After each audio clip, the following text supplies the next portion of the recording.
Então, gente, a resolução desse exercício 6.14, ele pede o seguinte: um corpo de prova cilíndrico de alumínio com diâmetro de 19 milímetros. Nós vamos usar o sistema universal, tá? Então, as polegadas e as libras a gente não vai usar no momento. Então, de 19 milímetros e comprimento 200 milímetros, é deformado elasticamente em tração com uma força de 48,800 newtons. Usando os dados fornecidos na tabela 6.1, que eu deixei ao lado aqui, essa tabela aqui, o exercício pede duas informações. Primeira, letra A quantidade segundo a qual este corpo de prova irá se alongar na direção da tensão aplicada. Então, lembrando que a gente está falando de tração. E no B, a variação do diâmetro do corpo de prova. O diâmetro irá aumentar ou diminuir? Então, na verdade, são duas questões em uma. Ele quer saber a variação e se vai aumentar ou vai diminuir. Muito bem. Eu fiz uma resolução no meu caderno à mão. Vou tentar sim, ver se fica legal. Qualquer coisa a gente vai mudando. Esse exercício é um exercício que eu começaria em sala de aula para aplicar e explicar sobre coeficiente de Poisson, né? Então, o que a gente tem? É uma barra cilíndrica de alumínio de diâmetro de 19 milímetros e comprimento inicial de 200 milímetros. Eu gosto de colocar as informações que o exercício me dá para eu não confundir e não esquecer quais as informações eu já tenho. Ele diz que é um regime elástico em tração. Então, eu fiz um cilindrinho sendo tracionado para não esquecer, usando a força de 48.800 newtons, né? Consultando a tabela. Desculpa minha cadeira. E a gente tem que o alumínio, uma liga metálica de alumínio, ele tem módulo de elasticidade de 69 gigapascal. Beleza, vou guardar essa informação. Tem um módulo de cesariamento de 25 gigapascal, também vou guardar essa informação. E o coeficiente de Poisson de 0,33. Muito bem, voltando ao exercício. Deixa eu focar aqui. Então, o que ele quer? Né? A primeira parte do exercício, ele pede a quantidade segundo qual o corpo de prova irá se alongar. Então, alongar, ele quer saber o ΔL. Para eu saber o ΔL, tem algumas opções. ΔL é igual o comprimento inicial menos o comprimento final. Eu tenho comprimento inicial, 200 milímetros, mas eu não tenho o final. Outras possibilidades. ΔL pode ser encontrada através da fórmula de deformação, né? Onde a deformação é igual ao ΔL dividido por L0. Então, o que eu tenho aqui? Eu quero o ΔL, certo? Que eu não tenho. Eu tenho L0? Tenho. Eu tenho deformação? Não. Como eu consigo encontrar essa deformação? Através da lei de Hooke. Lei de Hooke. E diz que é uma proporcionalidade da tensão aplicada, que é igual ao módulo de Young vezes a deformação. Isso eu posso usar por quê? Porque é um regime elástico. Tá, legal. Então, eu queria a deformação, né? A deformação tá aqui, eu não tenho. O módulo de Young eu consigo pela tabela, que a gente viu que é 69 gigapascal. E a tensão? Putz, a tensão eu não tenho também. Como que eu posso descobrir? Bom, eu sei que a tensão aplicada ela é proporcional ou igual, né, à força sobre a área que eu tô aplicando. A força eu tenho, que o exercício me deu 48.800. E a área? A área eu preciso calcular. Por ser um corpo de prova cilíndrico, a área eu calculo com a fórmula da área do círculo, πr². Muito bem. A área é igual ao π, o r, na verdade, é o diâmetro dividido por 2 ao quadrado. Esta conta eu encontro a área de 283,53 milímetros quadrados. Volto, então, na minha equação da tensão proporcional à força aplicada à área, onde 48.800 newtons dividido pela área encontrada é igual a uma tensão de 172,12 megapascal. Beleza? Beleza. Eu tendo essa informação de tensão, eu consigo voltar na equação da lei de Hooke para poder encontrar a deformação. Então, na lei de Hooke, tensão é igual módulo de Young vezes deformação, substituo os valores e encontro uma deformação de 2,49 vezes 10 a menos 3, ou 2,5 vezes 10 a menos 3. Lembrando que deformação é uma medida adimensional, então não tem unidade. Seguindo o exercício e voltando na equação número 1, dessa proporcionalidade da deformação, eu tenho que a deformação é igual a ΔL sobre L0. Então, ΔL, que é o que eu quero encontrar, é igual a deformação vezes L0. Encontrei a deformação, que é 2,49 vezes 10 a menos 3, vezes o 200, que o exercício já tinha me dado, 200 milímetros, né? Faço a multiplicação e encontro 0,49 ou 0,5, como está no exercício, milímetros. Então, eu tenho um alongamento de 0,5 milímetros, ou seja, bem pouquinho, né? Para este alumínio sobre essa tração. Beleza? Fazer um joinha. Beleza? Muito bem. Agora a gente entra na questão teórica e para entender um pouco sobre o coeficiente de Poisson, usando o exercício, esse mesmo exercício, mas a letra B, onde ele pede qual a variação do diâmetro do corpo de prova. Muito bem, então eu posso chamar essa variação de ΔD. Eu não chamei o alongamento de ΔL, então vou chamar esse de ΔD, de diâmetro. Se ΔL corresponde ao alongamento, podemos dizer que ΔD corresponde à variação do diâmetro. Então, ΔD é igual ao diâmetro final menos diâmetro inicial, por exemplo, né?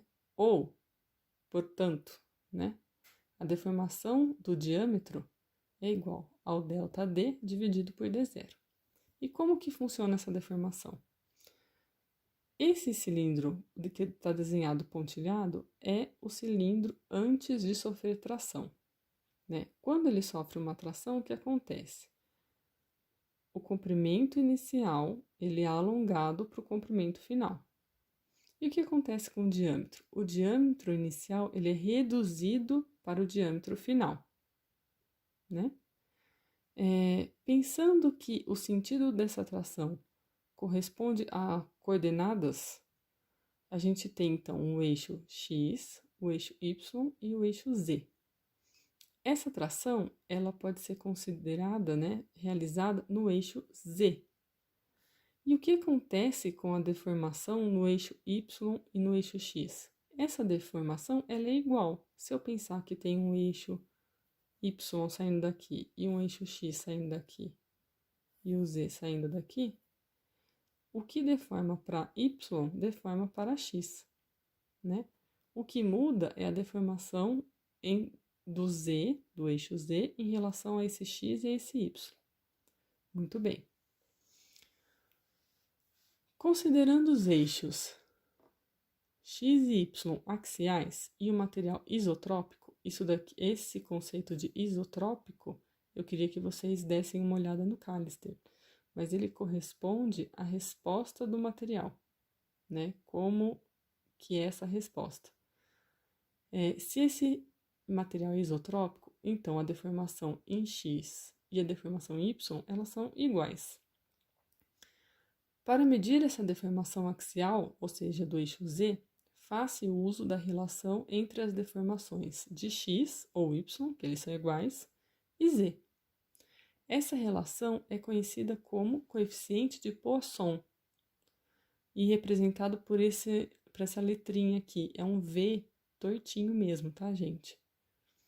Onde o coeficiente de Poisson é igual a menos EX dividido por EX, ou deformação em X, dividido pela deformação em Z. Ou menos deformação Y dividido pela deformação Z. Né? Por que existe esse negativo? Porque as deformações que acontecem em X, né, é diferente da que acontece em Z. Né? Então, a deformação que aconteceu no eixo Z ou no comprimento, ela não é oposta ao que aconteceu no eixo X ou no diâmetro.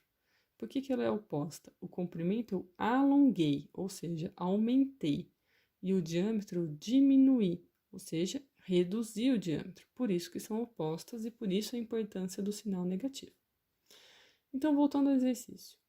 A deformação encontrada, né, que é aquela 2,49, corresponde à deformação axial, ou seja, corresponde à deformação em Z.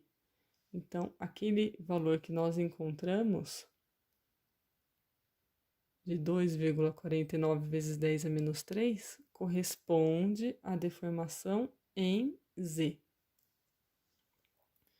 Portanto, para encontrar essa variação do diâmetro, é preciso conhecer a deformação no eixo X, ou Y, né? Ou seja, deformação X. Assim, essa deformação em X será correspondente à deformação do diâmetro. Olha aqui, ó. Se eu acho a deformação em X, eu vou achar essa deformação aqui do diâmetro. E aí, achando a deformação do diâmetro, eu vou encontrar essa variação do diâmetro que o exercício está me pedindo. Vamos mudar a página, pessoal.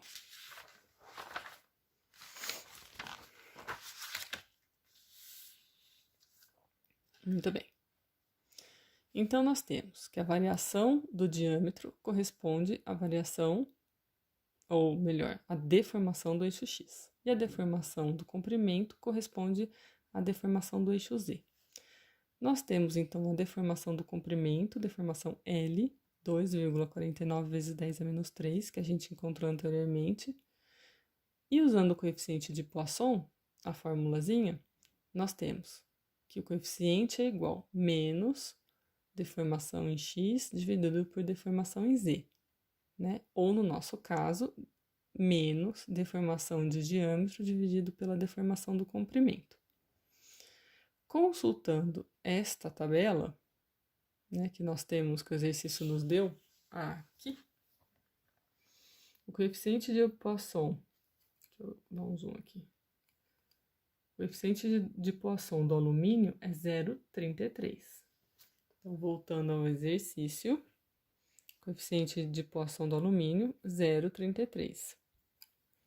Então, 0,33 é igual a menos a deformação do diâmetro dividido pela deformação do comprimento. Fazendo os cálculos, eu tenho que a deformação do diâmetro é igual a menos 8,217 vezes 10 a menos 4. Sabendo que a deformação do diâmetro é igual à variação do diâmetro dividido pelo diâmetro inicial, a gente faz as devidas substituições, né?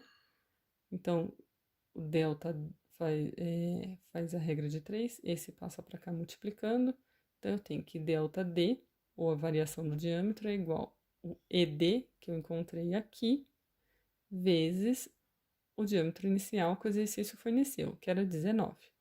Multiplicação, eu tenho que a variação é de menos 0,16 milímetros, ou menos 1,6 vezes 10 a menos 2 milímetros. Esse sinal de negativo, como a gente já estava conversando, ele é porque a deformação do eixo Z é oposta, né, à deformação do eixo X. Portanto, ao contrário do comprimento que aumenta sob tração, o diâmetro irá diminuir. Fechou? Galerinha, esse é um dos exercícios